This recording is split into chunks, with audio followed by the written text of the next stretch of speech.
24. april 2009. godine. Stojim pred krvavim telom mog sina izvučenim ispod srušenog zida i izgovaram: Sine moj, sine moj. Danas mogu da razumem bol i neopisivu tugu zbog nesreće koja se dogodila prošlog petka u Novom Sadu. Iako je prošlo više od 14 godina od pogibije mog sina, znajte da još uvek boli.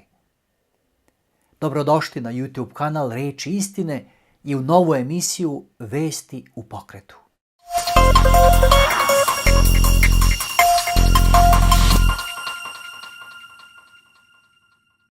Da, to je čemer. To je duboka emocionalna, ali i filozofska reč koja se bavi ljudskim iskustvom. Mi možemo reći da saosećamo sa onima koji su izgubili svoje mile i drage u ovoj tragediji. I da li je to sve? Pitam se na koji način ja mogu da pomognem onima koji su pogođeni gubitkom. Kako mi kao društvo reagujemo na bol koji su doživeli naši sugrađani? Mnogi su doneli cveće, zapalili sveće i doneli plišane igračke u blizini mesta tragedije. Mnogi su se upisali u knjigu žalosti. Bilo je oni koji su dali krv kako bi pomogli sa tom dragocenom tečnošću u slučaju potrebe.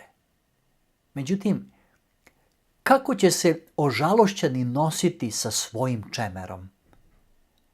Reći ću vam kako se ja nosim. Svestan sam da Bog saoseća sa mojom patnjom i to mi donosi utehu.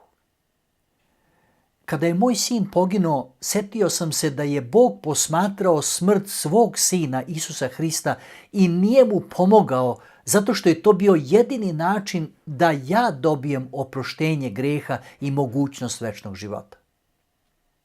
Drugo, setio sam se reči apostola Pavla koji je napisao u svojoj poslanici Korinćanima: Blagosloven Bog i Otac Gospoda našeg Isusa Hrista, Otac milosti i Bog svake utehe, koji nas utešava u svakoj nevolji našoj, da bismo mogli utešiti one koji su u svakoj nevolji utehom kojom nas same Bog utešava.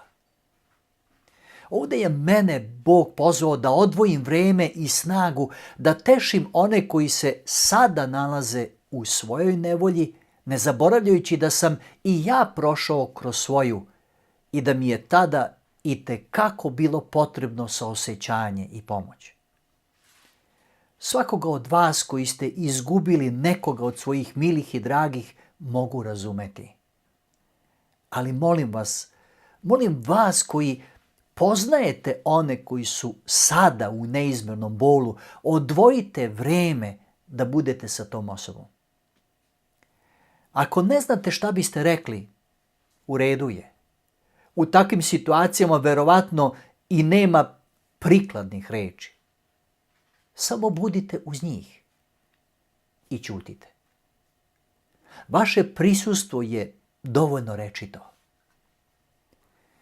Gubitak mog deteta, kasnije i mojih roditelja, bili su najteži trenuci u mom životu. Sve je to ostavilo duboki trag u mom srcu i duši i nastavlja da mi nanosi bol. Međutim, Sveto pismo mi je ponudilo utehu, nadu i način kako da se nosim sa gubitkom.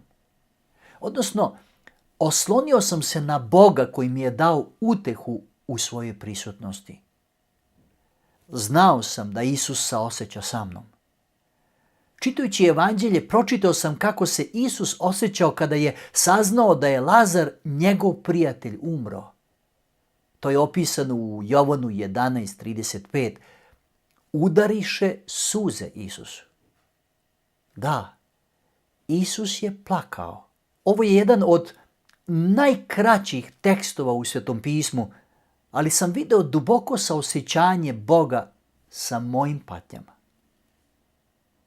Isus nije bio imun na bol. Tuga je ljudska stvar, ali Bog je želeo da me uteši i ojača u mojoj boli. A onda sam pročitao još jedan neobičan tekst u Mateju 5:4.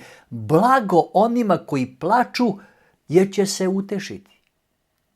Ovo obećanje mi je dalo nadu da tuga i patnja nisu apsolutni kraj. I u već pomenutom događaju sa Lazarom, Isus sa sigurnošću govori njegovim uplakanim sestrama. A Isus joj reče, ja sam vaskrsenje i život, koji veruje mene, ako i umre, živeće. I nijedan koji živi i veruje mene neće umreti vavek. Veruješ li ovo? Ove reči su meni govorile da smrt, iako fizički gubitak, ne predstavlja kraj postojanja. Hrišćanska vera se temelji na vaskrsenju i večnom životu koji su omogućeni kroz Isusovu smrt i vaskrsenje.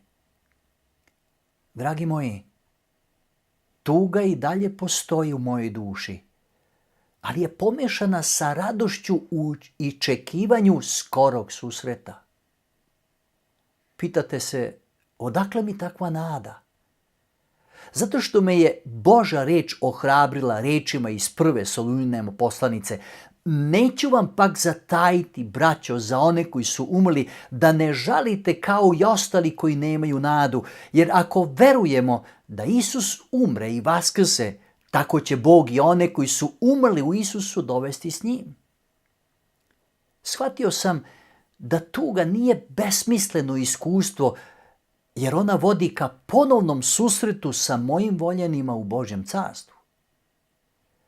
Bog nije daleko ni od jednog od vas.